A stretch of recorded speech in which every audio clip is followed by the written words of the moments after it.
Bismillahirrahmanirrahim. Assalamualaikum warahmatullahi wabarakatuh. Bertemu lagi di channel tercinta kita, SMP IT Rahmaniyah Boarding School. Bersama saya, Dwi Tulus Panewon akan menemani kalian semua belajar matematika bab yang ketiga, yaitu relasi dan fungsi. Untuk mengawali kegiatan kita pada pagi hari ini, marilah kita luruskan niat, belajar semata karena Allah. Mudah-mudahan kita mendapatkan ilmu yang bermanfaat, yang dapat kita gunakan dan kita amalkan dalam kehidupan sehari-hari. Marilah kita buka pembelajaran kita dengan sama-sama membaca basmalah. Bismillahirrahmanirrahim. Relasi dan fungsi. Kompetensi dasar. Yang pertama adalah mendeskripsikan dan menyatakan relasi dan fungsi dengan menggunakan berbagai representasi, kata-kata, tabel, grafik, diagram, dan persamaan. Serta menyelesaikan masalah-masalah yang berkaitan dengan relasi dan fungsi dengan menggunakan berbagai representasi. Baik, relasi. Relasi sebagai himpunan atau hubungan antar himpunan.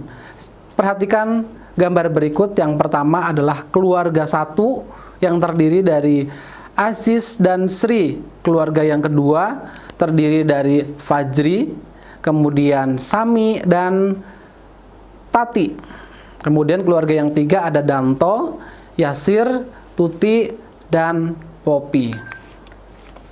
Dari ketiga gambar tersebut itu membentuk suatu himpunan. Himpunan yang pertama yaitu himpunan semua ayah. Misalnya kita notasikan dengan A yang isinya Aziz, Fajri, dan Danto. Himpunan yang kedua yaitu himpunan semua ibu-ibu, yaitu himpunan B, yaitu Sri, Tati, dan Popi. Himpunan yang ketiga adalah himpunan semua anak, yaitu himpunan C sama dengan ada Sami, Yasir, dan Tuti. Nah, dari himpunan tersebut kita buat dengan diagram Venn atau diagram lingkaran seperti yang ada di layar.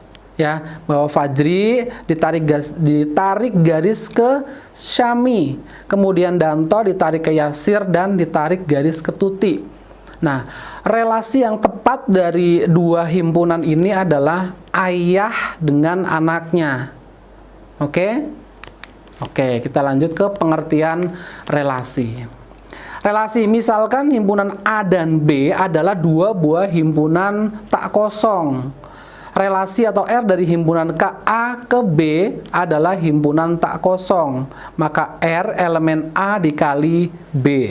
Contoh, misalkan himpunan A anggotanya adalah A, B.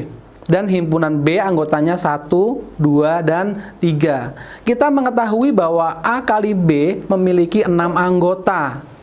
Nah, pilihlah suatu relasi dari A ke B yaitu sebagai subhimpunan dari A kali B.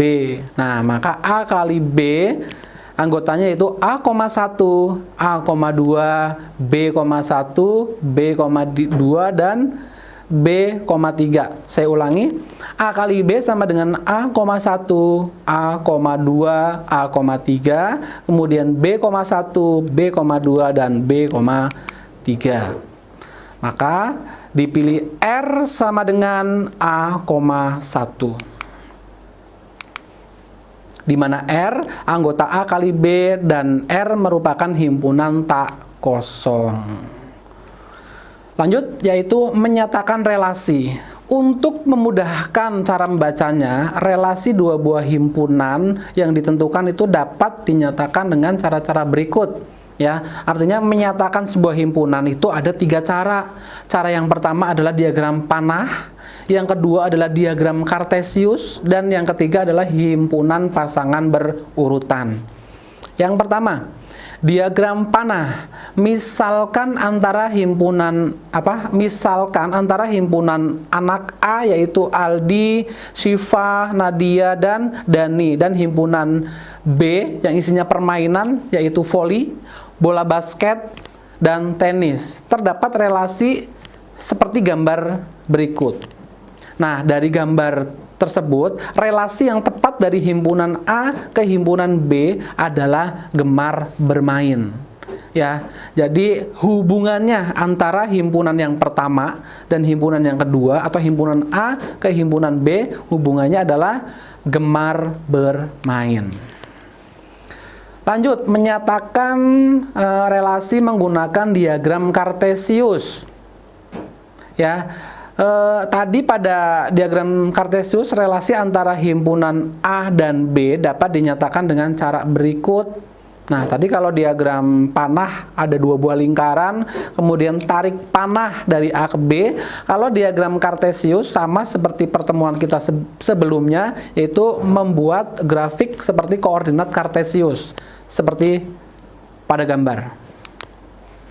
Oke, yang ketiga adalah menyatakan sebuah relasi dengan menggunakan himpunan pasangan berurutan. Relasi antara anggota dua himpunan K dan L dapat dinyatakan sebagai pasangan berurutan. X, Y dengan X anggota atau elemen himpunan K dan Y elemen dari L. Ya, relasi dapat ditunjukkan dengan diagram panah dan dapat juga dinyatakan dengan menggunakan himpunan pasangan berurutan. Nah, relasinya adalah sesuai dengan tanda panah yang ada di gambar. Misalnya Ajri itu tarik panah ke IPA, Ajri ke PKN, Meta ke IPA, Meta ke PKN, Meta ke IPS, Mila ke PKN, Mila ke IPS, dan Rani ke IPS. Itu adalah namanya menyajikan relasi menggunakan himpunan pasangan berurutan. Nah, kita sekarang ke fungsi atau pemetaan. Syarat suatu relasi dari himpunan A ke himpunan B disebut fungsi atau pemetaan, itu ada beberapa syarat. Yang pertama, setiap elemen himpunan di A itu memiliki kawan dengan elemen di B, dan pasangan di setiap elemen di himpunan pertama hanya ada satu di himpunan B. Ya, saya ulangi untuk bahasa lebih ringkasnya, ada dua buah himpunan, ya. Kedua himpunan ini bisa dikatakan sebagai fungsi atau pemetaan. Syaratnya anggota himpunan di A harus memetakan di himpunan B. Di himpunan A tidak boleh bercabang dan himpunan A tidak boleh kosong. Artinya semua anggota himpunan A harus memetakan ke himpunan B. Ya, kita lihat contoh yang A. Yang A anggotanya A, B, C. Ya, kemudian B-nya adalah 1, 2, 3, dan 4. Kita lihat A memasangkan ke-3, B memasangkan ke-4, dan C juga memasangkan ke-4. Himpunan A semuanya terpetakan. Himpunan A semuanya memiliki pasangan, dan himpunan A tidak ada yang kosong. Berarti itu disebut fungsi atau pemetaan. Kita lihat yang B. Himpunan A memetakan ke-3, B memetakan ke-2, B juga memetakan ke-3, meskipun C juga memetakan ke-4. Nah, lihat di B. Di B memetakan 2 kali, yaitu ke-2 dan ke-3. Ya, maka yang B itu bercabang, maka ini dikatakan bukan fungsi. Gambar yang C, kita lihat. A memasangkan ke-1, B memasangkan ke-2, C tidak punya pasangan, maka ini juga dikatakan bukan fungsi. Oke, penamaan pada fungsi. Ada dua buah himpunan. Yang pertama himpunan A dan himpunan B. Ya, kita lihat pada diagram panah berikut. Himpunan A disebut dengan daerah asal atau domain. Ya, domain atau daerah asal, yaitu yang berada di himpunan A, yaitu A, B, dan C. Ya, artinya domain dari himpunan berikut adalah A, B, dan C. Kemudian kodomain atau daerah kawan, berarti yang ada di lingkaran B. Ya, 1, 2, 3, dan 4. Itu adalah daerah kawan atau kodomain. Kemudian ada juga range, yaitu daerah hasil. Daerah hasil adalah anggota himpunan yang kena tanda panah dari himpunan A. Nih, A memanahkan ke 3, B memanahkan ke 4, C juga memanahkan ke 4. Jadi yang ada di B yang kena panah itu adalah daerah hasil, ya, yaitu 3 dan 4. Oke, maka pada fungsi tersebut dengan notasi pasangan berurutan dapat ditulis F sama dengan A, 3, kemudian B, 4, dan C, 4. Kemudian cara lain menuliskan fungsi ini adalah FA sama dengan 3, FB sama dengan 4, dan FC sama dengan 4. Bilangan 3 disebut dengan nilai fungsi untuk A dan seterusnya.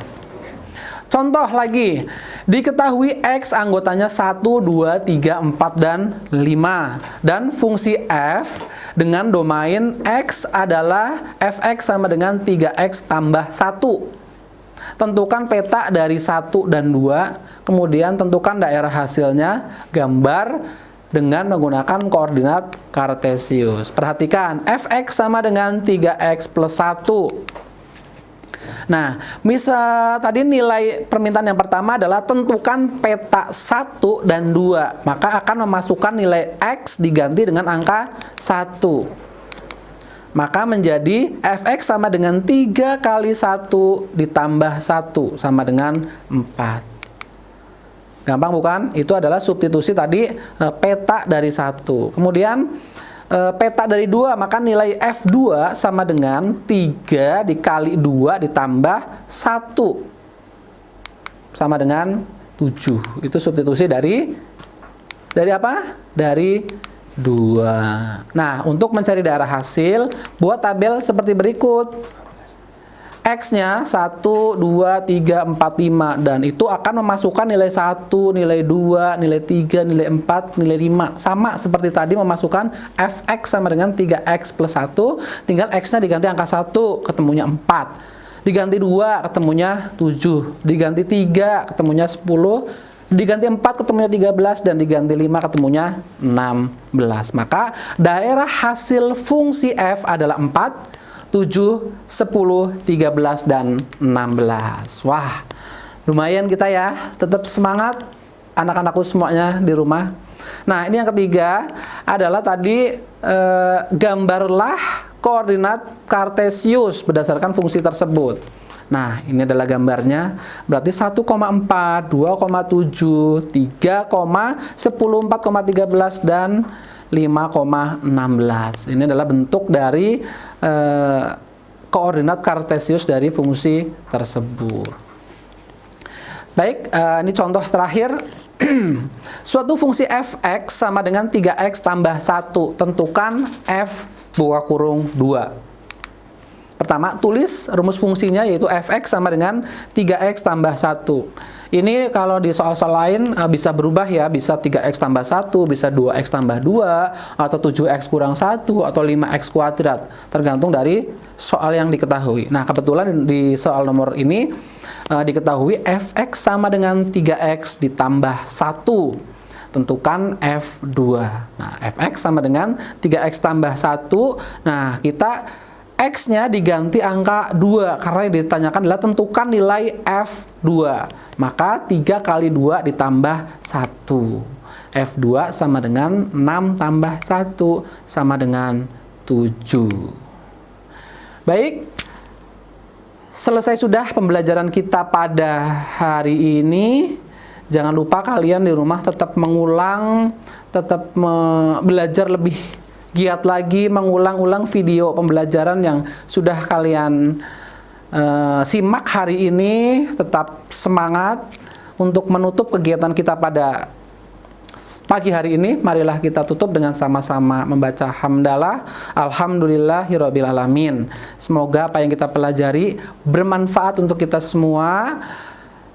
Cukup sekian dari saya. Wassalamualaikum warahmatullahi wabarakatuh.